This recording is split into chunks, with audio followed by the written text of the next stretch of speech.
Muito bem, caríssimos irmãos e irmãs.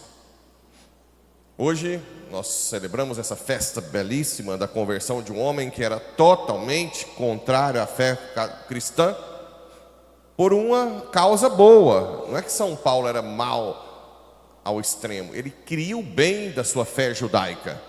Ele estava sendo obediente aos sumos sacerdotes.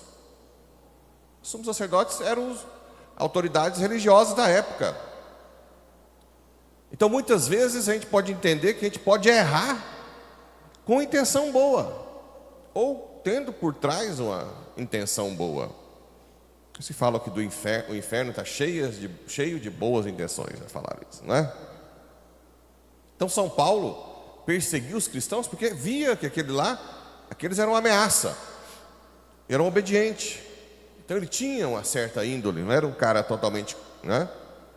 Mas estava prejudicando aquele que Jesus escolheu, né? O Messias, que não foi reconhecido pelos judeus. E aqui nos Atos dos Apóstolos, existe algo que São Paulo faz sempre. O que ele faz? Conta o quê? O seu testemunho. Não tem coisa mais profunda e mais forte do que testemunhar o que Deus fez na sua vida. Inclusive, quando você vai fazer pregação, você está meio perdido, fala da sua experiência pessoal com Deus. Porque é algo que se encarna, é algo que se torna concreto, é algo que ninguém pode duvidar. Porque você está contando algo que Deus fez, o poder que Deus tem sobre a sua vida. E é isso que São Paulo sempre, quando chegava alguém, no início ficava, meu Deus, esse não é aquele que até ajudou a matar Estevão? Estava junto?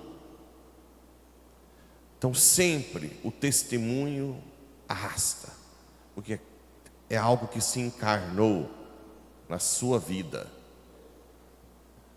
É algo, por exemplo, que eu vou carregar sempre, o que Deus fez na minha vida, né? Agora é interessante, enquanto muitos, milhares que já me mandaram mensagem, que se convertem, em todo lugar que eu vou, sempre tem algumas pessoas que falam assim: ele só fala de si mesmo, ele gosta de falar que ele tinha dinheiro. A pessoa não entende o que Deus está fazendo na vida e se apega a detalhes do testemunho que não tem nada a ver, que aliás tem a ver depois da ação divina da graça, para disseminar o joio. Pessoas que, além de não querer mudar de vida, ainda querem apagar a força do testemunho para outras pessoas. Ah, viu que já fala só dele? Ah, porará, isso acontece. Ele gosta de falar que tinha sei lá o quê. Não é que eu gosto de falar, criatura, é o que aconteceu. É a ação divina na vida. Não, mas São Paulo gosta de falar que Jesus apareceu para ele, mas para que ele fica falando? Porque isso aconteceu. São Paulo gosta de falar que sei lá o quê. É o testemunho da vida dele. Nós temos que parar um pouco porque eu tenho certeza que a vida inteira tem essas pessoas que são instrumentos de Satanás, né? Que não querem que o testemunho chegue e começa a falar umas estupidezes dessa. Estupidez, né? Em todo lugar que eu vou tem sempre alguém falando dessas coisas. Então vamos lá. Eu sou judeu, nascido de Tarso, discípulo de Gamaliel. O que ele está dizendo? Não tem judeu mais judeu que eu, porque eu sou criado num dos mais famosos, Gamaliel. Eu sou nascido em Tarso, né? Não tem ninguém que era para estar perseguindo os cristãos mais que eu. Como ele perseguiu realmente? Porque ele é judeu com força. Como fui discípulo de Gamaliel, fui instruído no rigor da lei dos nossos antepassados, tornando-me zeloso da causa de Deus. Persegui até a morte os que seguiam este caminho. Eu persegui, jogando-os na prisão. Disso são testemunhas dos sumos sacerdotes, ao ele dizendo: Vai no sumo sacerdote e pergunta se eu não fazia isso, que são as maiores autoridades religiosas. Eles deram-me cartas de recomendação, né? Fui para lá a fim de prender para Damasco, né? Todos, né, os cristãos, e de serem castigados. Aconteceu que na viagem, estando já perto de Damasco pelo meio-dia, de repente uma grande luz que vinha do céu brilhou ao redor de mim. Gente, aqui é muito claro. É Deus que vem ao nosso encontro. É Deus que vem ao nosso encontro. É Ele que nos busca. É Ele. Independente da miséria de Paulo, dos erros, Deus vem ao nosso encontro e pergunta: Saulo, Saulo, por que me persegues? Outra coisa, quando nós perseguimos os cristãos, os apóstolos, pessoas que estão missionários, a igreja, nós perseguimos o próprio Cristo. Ele não perguntou: por que persegues os meus filhos? Não, os meus discípulos. Porque me persegues. Essa conversão é muito rica. E eu perguntei: quem és tu? Ele respondeu: eu sou Jesus, o Nazareno, a quem tu estás perseguindo. Quando persegue a igreja, quando nós caluniamos outras pessoas, nós estamos perseguindo Jesus. Meus companheiros viram a luz, mas não ouviam a voz que me falava. Só. Aí que está. Por que os outros não ouviam a voz? Por que Deus foi até Paulo? Deus, gente, é onisciente. Ele sabe muito bem quem é que tem um coração que vai se corresponder à graça. E Ele sabe quem está fechado à graça. Deus sabe. Por exemplo, voltando a esse exemplo do meu testemunho. Quando eu falo o meu testemunho, às vezes tem pessoas ali adúlteras, prostitutas, tem pessoas que roubam, assassinos, que toda a comunidade pode às vezes julgar no meio do povo. Mas essas pessoas podem ser as mais tocadas, as que mais se convertem. E aqueles que estão amassando barro em igreja a vida inteira sem querer converter, é o primeiro que fala. Ele fala demais de si, ele gosta de falar que tinha isso. O joio são aqueles que estão às vezes na igreja e o potencial de conversão está na pessoa mais pecadora que estava aqui. Deus sabe quem de vocês tem o coração capaz de corresponder à graça dele. Então Ele investe tudo naquelas pessoas que vão dar frutos.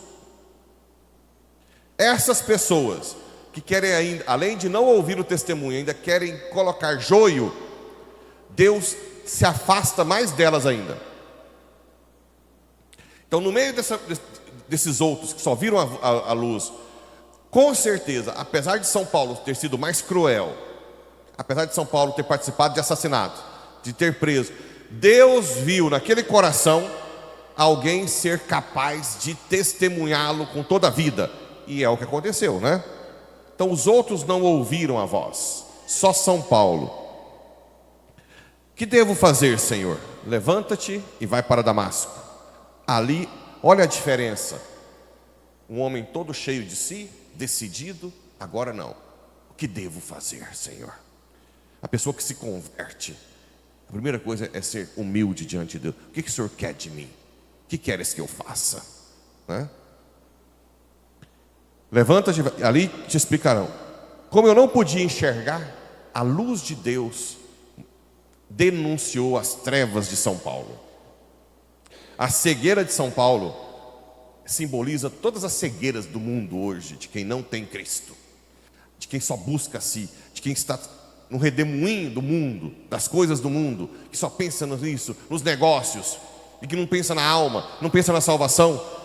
Um monte de almas lá gritando no inferno, outras no céu, em glória, e poucos se lixando, a maioria das pessoas que estão no mundo, só preocupados com o seu umbigo, preocupados em tirar vantagem.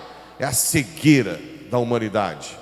Então, São Paulo foi cego até Damasco.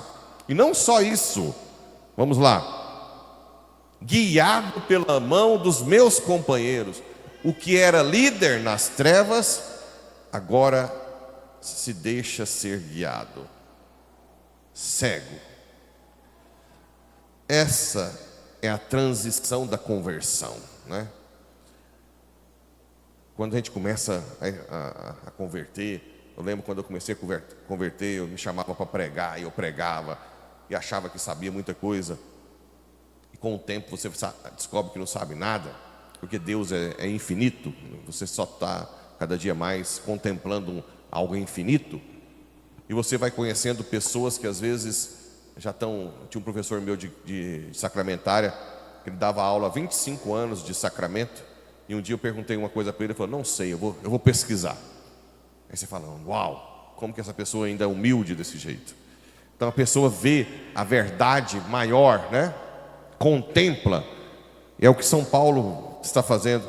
Mais que isso, além dele ser guiado pelos companheiros, chega em Damasco, ele não fica ainda, não consegue ver ainda. Deus suscita Ananias, que é um cara lá humilde, simples, reconhecido pelos judeus, como diz São Paulo. E São Paulo só vai enxergar depois que Ananias impuser as mãos sobre ele. E impôs e diz, Saulo, meu irmão, recupera a vista. Aqui é mais uma coisa que temos que aprender. Nós cristãos dependemos uns dos outros. É bonito quando eu vejo, principalmente lá onde eu estava, o pessoal gostava de rezar por mim. Independente de quem seja, padre, bispo, leigo, reze uns pelos outros e quando puder imponha as mãos. Faça a imposição das mãos uns pelos outros. Nós precisamos uns dos outros para sermos salvos, para crescermos na fé. A gente precisa um do outro. Isso é importante. No cristianismo não tem ninguém autossuficiente. Não tem ninguém que consegue por si só viver a fé. A gente precisa um do outro. E depois que Saulo recebe a oração, cai as escamas, né? Recuperei a vista. Então ele disse, Ananias diz a Saulo, o Deus de nossos antepassados escolheu-te para conheceres a sua vontade, para veres o justo e ouvires a sua própria voz, porque tu serás a sua testemunha diante de todos os homens, daquilo que viste e ouviste. E agora, o que estás esperando? Levanta-te, recebe o batismo, purifica-te dos teus pecados, invocando o nome dele. Além de tudo, São Paulo recebe uma profecia que é cumprida. A profecia de levar a palavra, de ser um homem que se transformou, o maior apóstolo de todos os tempos, né? E ele mesmo se titula apóstolo. E por isso tem um evangelho que diz, vai, batiza todos, converte. Então aqui, esse percurso de São Paulo nós temos que ter no peito. Nós temos que ser cada dia mais humildes, reconhecer que nós somos cegos por nós mesmos, que precisamos ser conduzidos por outras pessoas, né? Até hoje, o tempo inteiro, eu fico tentando procurar pessoas que me ensinam, ou que escrevem coisas que me fazem crescer na fé, na sua área. E além disso, pedir a oração de todos. Nós precisamos uns dos outros, a comunhão dos santos o tempo inteiro. Senhor, e essa frase, né? O que queres de mim? O que queres de mim, Senhor? Faça o que quiseres. E sempre, gente, sejam humildes diante de testemunhos. Não sejam joio. Não olha picuinhas de testemunho, e sim a graça de Deus. Uma pessoa que não é capaz de ver a graça de Deus agir, né? Num homem tão espetacular como esse. Imagina, ele gosta de falar que Jesus apareceu para ele. Ele gosta de dizer que ele é judeuzão. Que isso é coisa pequena. Você tem que ver a ação divina na graça da vida dele. Abram os olhos, tenham um coração aberto para que a graça de Deus possa te transformar e te transformar numa discípula, um discípula diferenciado, que mude a história da sua família, do seu trabalho, da sua cidade, da igreja, da paróquia. Que você seja, nós sejamos, né, como São Paulo, abertos à graça, mesmo com os nossos erros passados, mesmo com erros graves. Se você já foi assassino, já se prostituiu, seja lá o que for que você já fez, roubou, não interessa. Deus te ama agora, como você é. Deixe Ele agir e você vai ver a grande ação divina na sua vida. É isso que Ele pede por nós. Que Nossa Senhora nos ajude. Assim seja.